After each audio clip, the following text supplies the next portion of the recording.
What's up guys, welcome to pilot school where I'm going to be teaching you everything there is to know about jet stunting right here on Nova.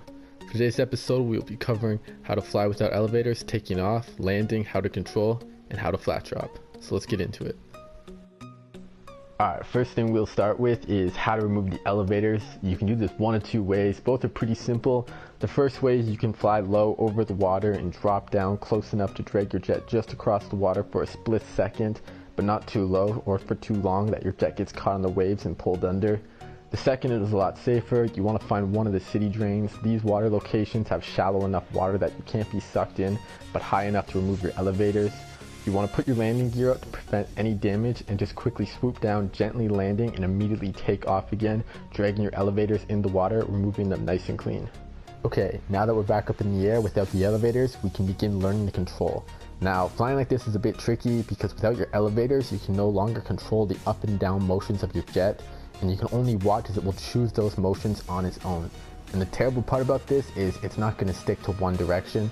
Sometimes it's going to pull up, sometimes it's going to pull down, and sometimes it's going to make a lot sharper turns, and sometimes it's just going to fly straight. So you're always going to have to be kind of on the edge, being prepared for when it's going to switch.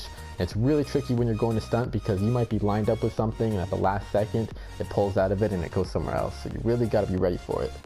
One trick you can use when controlling the flight is you'll notice right now I'm stuck going straight in one direction when I want to go back. So I'm going to hold R1 right bumper if you're on Xbox and roll as fast as I can to force myself into one of these uncontrolled spins. Now, right now I'm good because I'm upright and I like that. I don't like when it's going inverted, but it really doesn't make any difference. And the idea of this is you just want to wait till it stops spinning out of control like this. And then it's going to be either very sharp or very widely making upwards turns like this. And then what you can do is you want to roll with it to just kind of create like a barrel roll effect, corkscrewing even to head towards your object like you're going to see me do here. Because as you keep pulling up, as long as you keep rolling, you'll keep heading in that direction. But you want to make sure that you don't roll too fast or else you're going to force yourself into another one of those uncontrolled spins, and you don't want that unless you do. So this is really how you control which way you're going to go, if you want to keep going in the same direction or if you want to change directions that you're heading. Normally it's not much of an issue, but in case you get stuck in a forwards flight, that's all you got to really do. Now, like I said earlier, stunting like this is going to be more difficult because the jet is always going to be adjusting the pitch without you expecting it. The secret to this form of stunting comes from the corkscrew on your approach. It's there that you learn how sharp your jet's curve is and mentally place the exact time and spot you need to exit the corkscrew so that your jet's flight and path of the curve will line up perfectly to pass through the gap that you want.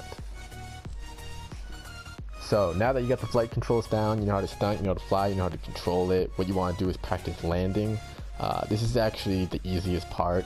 Some people think it's hard, but it's actually super simple.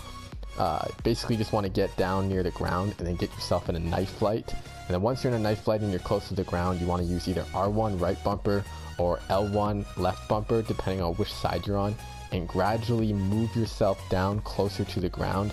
Now, you might be making sharp turns or wide turns, it doesn't matter.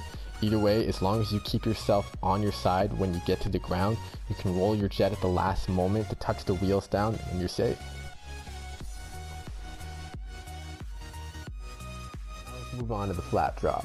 Like always, you want to begin by removing the elevators, and as soon as you do, you want to start heading up into the sky. Remember, the higher you go, the longer the drop, so aim high here.